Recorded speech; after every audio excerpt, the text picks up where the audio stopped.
Olá pessoal, hoje o assunto que me traz aqui é um assunto um bocadinho delicado. Eu estou aqui, como vocês viram no título, para relembrar alguém que eu acho que não deve ser esquecido. Hoje, dia 2 de Abril, a Presidente das Esteticistas Internacional, Nadine Salambier, faria anos. Infelizmente ela já não está entre nós.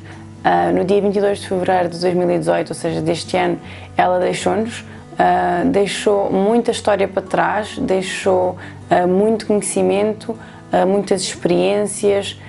Eu, enquanto pessoa que tive a oportunidade de privar com ela durante 4 anos, não podia deixar passar este dia em branco sem falar e sem dizer alguma coisa sobre aquilo que foi poder ter a sorte e a honra de privar com esta senhora, com esta pessoa que há 50 anos que vinha a fazer mudanças significativas na estética. Dentro deste assunto, eu gostava de chamar a vossa atenção, enquanto esteticistas, e neste momento eu falo para as esteticistas, mas também para as pessoas no geral, eu gostava de chamar a vossa atenção para a competição que existe e do quanto a concorrência é mal vista. Eu criei um grupo no Facebook há alguns anos, talvez há 1 ano e meio, 2 anos atrás, que se chama Esteticistas de Portugal. Eu criei este grupo com o intuito de haver um grupo onde houvessem várias esteticistas e pessoas que gostam da área e que se interessam pela área, e neste espaço elas pudessem partilhar informação, ajudar-se, por dúvidas, e que outros colegas pudessem ajudar, outros colegas com mais experiência, porque independentemente dos anos que nós estivermos na área, seja ela qual for, há sempre alguma coisa a aprender. Ninguém é melhor que ninguém e ninguém sabe mais que ninguém. Cada um tem o seu tempo de chegar lá, cada um tem o seu tempo de aprender, cada um tem a sua maneira de aprender e de fazer, e isso Madame Salambier ensinou muito bem. É que nós não temos que ser todas iguais, nós não temos que pensar todas da mesma maneira, e não é por isso que a minha maneira está correta ou que a vossa maneira está correta. E o que eu tenho visto no grupo que me tem deixado muito triste é uma competição, uma coisa feia mesmo, triste. As pessoas estão sempre, constantemente a atacar-se umas às outras, constantemente a serem mal educadas, a terem comentários que não lembram a ninguém e que no fundo não ajudam ninguém, nem a própria pessoa, nem a pessoa que está a expor uma dúvida, por exemplo. E então eu vinha a pedir que vocês começassem a olhar para o outro como outra pessoa igual a vocês, com os mesmos sentimentos, com as mesmas dificuldades, com os mesmos medos, e que o nosso papel, se somos assim tão boas esteticistas, é ajudar-nos umas às outras, é puxarmos umas às outras para cima, é mostrarmos qual é a nossa maneira de fazer, por exemplo, para que aquela pessoa possa aprender, se há alguma coisa a aprender connosco, não é? E também aprender com o que aquela pessoa nos transmite, com o que aquela pessoa faz, aprender também com os erros dela, porque é assim que nós aprendemos. Então eu trago hoje, no dia 2 de Abril de 2018, aniversário da Presidente das Esteticistas Internacional e belgas, um pedido: parem de se atacar, ajudem-se umas às outras. Era isso que ela defendia. Eu vou contar um bocadinho a história dela em forma de homenagem, claro, aquilo que eu sei, não é? Porque eu não sei tudo, eu tive com ela 4 anos, o que já foi muito bom e que já me permitiu aprender muito. Eu guardo mesmo para sempre aqui dentro tudo o que ela me ensinou. Bem, não me quero emocionar, não é? Não convém, mas ela me ensinou muita coisa, foi alguém muito importante na minha vida, não só na parte profissional, mas também na parte pessoal. Então, ela vinha de famílias simples, que tinham campos e que trabalhavam na agricultura. Ela é originária. Eu vou dizer ela é, porque eu não quero dizer ela foi, porque ela vai sempre ser, independentemente de já não estar entre nós. Ela é originária de uma aldeia na Bélgica, que se chama Comines. A aldeia é essa onde é tudo assim muito à antiga, é tudo muito rural, há muito poucos habitantes, tanto que no Instituto de Comines a maioria dos nossos clientes e das nossas clientes eram de Lille, da França, porque Comines é mesmo ali na fronteira entre a Bélgica e a França, e então ela é originária daí. Ela não tinha dinheiro e começou tudo sozinha. A única coisa que ela tinha, e que era o mais importante, era o amor à profissão, porque isso ela tinha. Ela amava realmente aquilo que ela fazia e as possibilidades que a estética lhe dava, de fazer a diferença na vida do outro. Porque às vezes um tratamento estético é uma coisa, mas o que nós podemos fazer àquela pessoa através de um tratamento estético e de tudo o que engloba um tratamento estético é muito mais do que uma limpeza de pele, é muito mais do que umas unhas, ou uma depilação, ou uma massagem, é muito mais. Às vezes haviam pessoas que entravam no nosso instituto de uma maneira e saíam completamente de outra maneira, espiritualmente, internamente, e ela isso fazia muito bem mesmo. E ela veio de uma aldeia, não é? Entretanto ela foi viver para a África, acompanhando o marido na sua profissão, teve 10 anos em África, o que a fez amar muito tudo o que é a cultura africana. Entretanto ela voltou para a Bélgica, começou a fazer um curso que não tinha diretamente a ver com a estética, mas que depois acabou por levá-la em direção à estética, e ela conseguiu abrir o primeiro centro de estética dela em Comines. Ora, Comines era uma aldeia e ela começou o seu instituto há 50 e tal anos atrás, ou seja, ela era vista como alguém que tratava ou que, como dizem os belgas, que se ocupava das prostitutas. Portanto, as pessoas na aldeia diziam que quem ia ao instituto dela eram prostitutas, porque elas iam se despir à frente dela, porque ela ia ver o corpo delas, o que não era normal, e foi muito complicado para ela sofreu de muitas represálias na aldeia, porque olhavam para ela como uma pessoa suja, uma pessoa que fazia o que não devia. Imaginem há 50 anos atrás, em que a estética não era aquilo que é hoje, em que a estética não era vista como aquilo que é hoje, e ela mesmo assim fê-lo. Entretanto, ela era muito inteligente e eu acho que foi isso que a ajudou a chegar onde ela chegou. Não só a parte da estética, mas o facto de ser muito inteligente. Ela começou a ir fazer pedicure aos lares, porque claro, numa aldeia o que havia mais eram idosos e lares e pessoas a precisar de arranjar os pés. Foi assim que ela começou a arranjar os pés gratuitamente, para dar a conhecer o trabalho dela e para mostrar que ela não fazia nada de mal, digamos assim, não é? Muito pelo contrário. Entretanto, foi começando a ganhar adeptos. Ela fazia massagens de joelhos, porque ela não tinha marquesa, o espaço que ela tinha foi um tio que lhe cedeu, tive uma garagem, e então ela punha uma tábua no chão com esponja por cima e depois cobria aquilo tudo, forrava, não é, com toalhas e etc, e ela fazia as massagens de joelhos. Ela costumava dizer que ela conseguiu crescer porque ela nunca recusava trabalho. Sempre que alguém vinha ter com ela, não é? Mesmo que ela tivesse a fazer outra cliente, ela punha aquela pessoa noutro espaço, isto já mais tarde, começou a ter mais espaço, não é? Noutro espaço, e ela fazia tudo ao mesmo tempo. Ela ia para uma, ficava lá 30 minutos, depois punha-lhe, por exemplo, uma máscara no rosto, depois ia ter com a outra, tratava de fazer uma limpeza, uma desmaquilhagem e depois, por exemplo, um peeling, enquanto deixava aquilo a pousar, ia retirar a máscara do outro lado. Ela desdobrava-se para nunca dizer que não.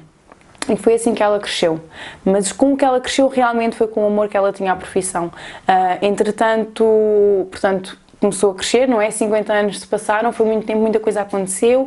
Depois de abrir o centro maior em Comines, ela abriu um centro em Bruxelas, numa das ruas mais importantes de Bruxelas, Avenue Louise, em primeiro, e depois fechou o centro da Avenue Louise e abriu no Boulevard Waterloo, que é uma das ruas mais ricas de Bruxelas, é uma das ruas onde tem todas aquelas lojas Dior, Chanel, Gucci, sei lá, essas lojas todas, Louis Vuitton, Versace, o que lhe deu muito destaque, não é? Porque ela acabou por posicionar-se, a certa altura, como o topo da estética na Bélgica. Entretanto, ao longo de todo este processo que ela foi desenvolvendo, ela tornou-se presidente das esteticistas, portanto ela tornou-se integrante e presidente da Federação Belga de Esteticistas, a UNEB.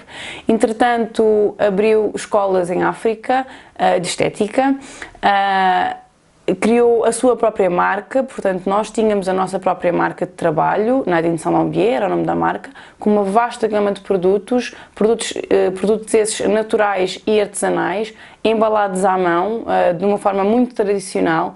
A equipa dela foi crescendo, entretanto começou, e assim como parte da família, porque realmente aquilo é uma família, é uma empresa familiar, onde os integrantes da empresa são familiares, os filhos, os netos, amigos, familiares e etc. Entretanto, começámos a exportar para outros países, nomeadamente na Ásia, Taiwan, Japão, China. Ela desenvolveu muito a parte asiática, porque ela fez vários cursos lá, e então ela conhecia bem a pele dos asiáticos, que é uma pele completamente diferente do europeu, por exemplo. A matéria-prima mais utilizada nos nossos produtos era sai mesmo francês, era a manteiga de karité. Nós tínhamos uma extratora, digamos assim, de manteiga de karité em África.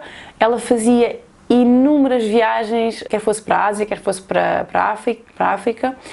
Tínhamos clientes, temos clientes um pouco por todo o mundo. Há clientes da marca em Portugal, há clientes da marca no Dubai, há clientes da marca, sei lá, em Taiwan, no Japão, como eu disse, em África, vários países em África.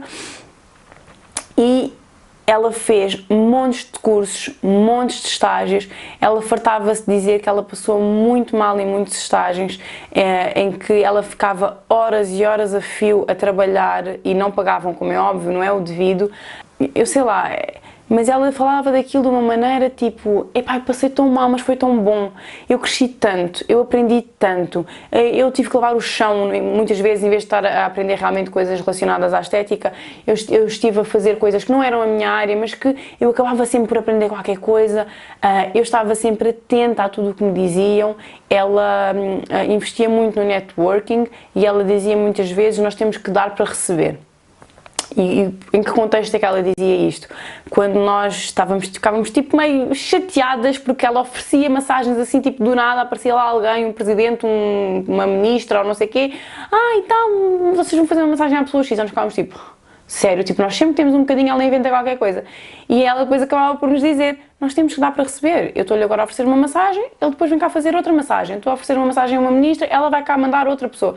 Portanto, é assim que o negócio cresce, é ajudarmos-nos uns aos outros e não mandarmos-nos para baixo, porque isso não ajuda ninguém.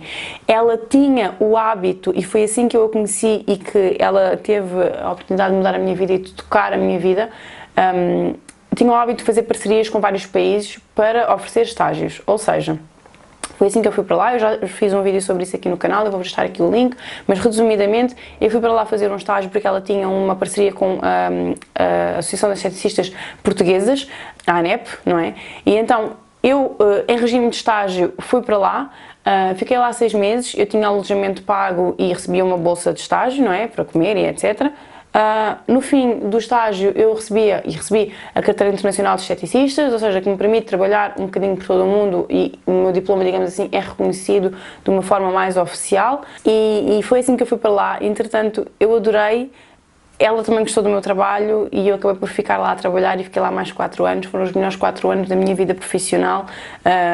Foi difícil. Foi muito difícil, ela tinha muita coisa que eu não gostava, como todas as patroas. Ela tinha 84 anos na altura e automaticamente era um choque era um choque de gerações e de realidades, que às vezes fazia-nos chorar um bocadinho, mas nós dávamos-nos muito bem, nós conversávamos imenso. Ela fazia questão de me ensinar tudo, ela fazia questão de me chamar, Ana, vem cá, quero-te mostrar isto, Ana, vem cá, tens que aprender isto. Técnicas por detrás da estética, porque entendam uma coisa, estética não é nada sem saber gerir. Nós não podemos ser só esteticistas, nós temos que ser mais, nós temos que ser psicólogas, nós temos que ser gestoras, nós temos que ser amigas, nós temos que ser inteligentes. Epá, é tanta coisa à volta da estética que ela me ensinou, que sem dúvida a minha vida nunca mais vai ser a mesma depois dela. E eu sei que ela mudou a vida de muita gente. Eu sei que mesmo muita gente que diz, a Madame Zambié é assim, a Madame Zambié é assado, diz, eu cresci com ela. Eu cresci com as dificuldades que ela me colocou.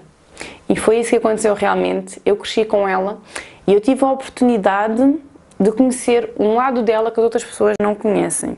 Eu tive a oportunidade de privar com ela em muitos momentos, eu tive a oportunidade de, sei lá, ter experiências tipo estar a nevar torrencialmente, se é que isso pode dizer, e nós irmos de Bruxelas para Comines de carro.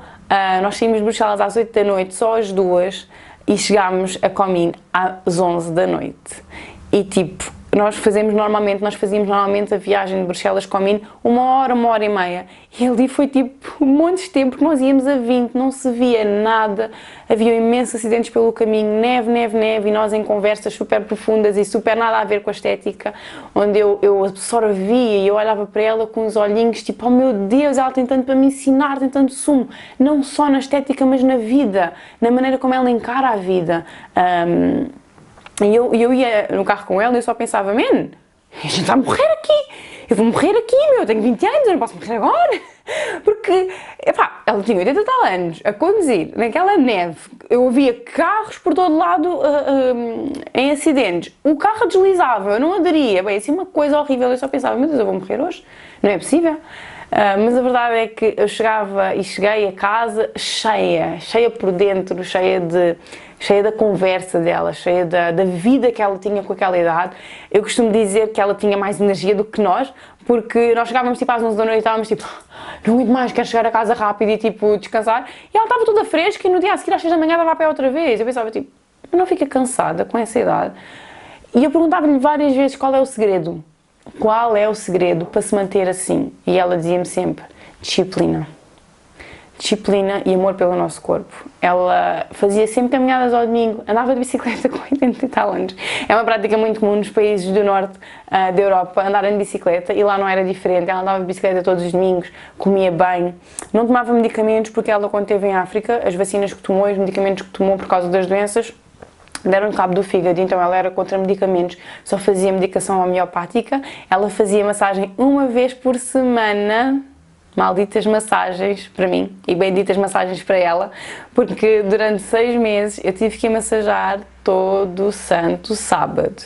E muitas vezes eu pensava, tipo, estava morta, cansada, porque nós na altura, não é, quando estávamos a fazer o estágio, só fazíamos massagens, não fazíamos tratamentos de rosto, nem depilações, nem nada, porque não sabíamos falar o francês, e então a massagem pelo menos não é preciso falar, não é? Tanto. E então nós fazíamos massagem todo o dia, eram 6 e 7 massagens por dia, e nós já não aguentávamos mais, porque nós nem sequer sabíamos manter a postura, porque nós, quando estamos a começar na área, nós quando saímos do curso nós não sabemos nada.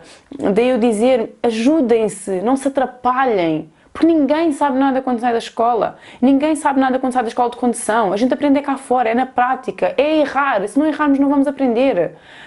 E então nós só fazíamos massagens, não é? Era eu e mais outra colega portuguesa que lá estávamos, e ao fim daquelas massagens todas, não é? No sábado, eu só queria vir embora, e eu só pensava, tipo, dava 7 da noite e eu pensava, ai, ela já não vem, já é da tarde, né? Tipo, é sábado, a gente vai para casa e tal.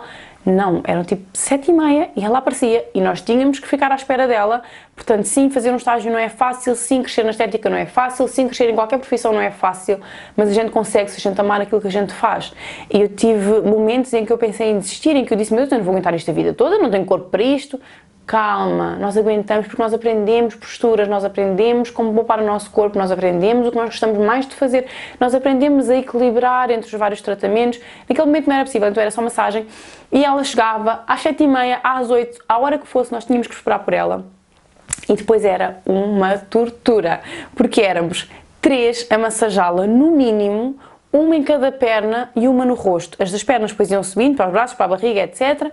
Agora imaginem, eu costumava fazer bastante o rosto, se eu ficava no rosto, tipo, sei lá, 20, 30 minutos a fazer massagem, as outras tinham que ficar 20, 30 minutos, tipo, em 2 pernas tipo, em uma perna e um braço.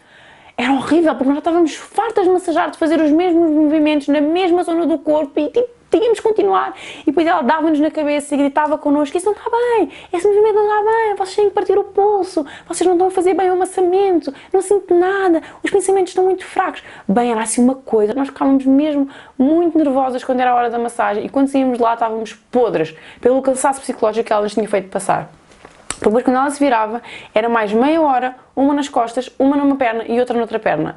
Aquela perna não tinha nada para massajar, mas nós tínhamos que estar ali.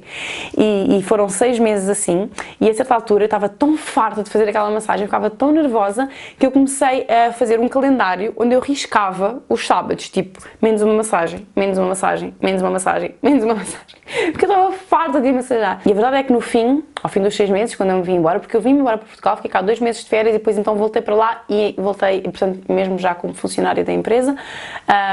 E ela disse-me uma coisa que foi: Ana, há o pronto a vestir e a alta costura. Tu neste momento, a nível das massagens, estás na alta costura. E aquilo foi tão bom, porque foi tanto tempo a dar tudo de mim. Eu estava longe de toda a gente, não é? Ai, que estúpida. Eu estava longe de toda a gente, do meu ambiente normal. Eu estava longe do meu país, da minha família.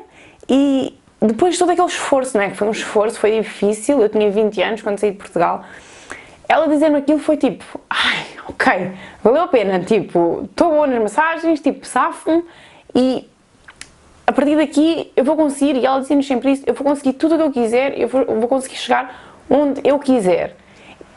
E pronto, e foi a melhor experiência da minha vida.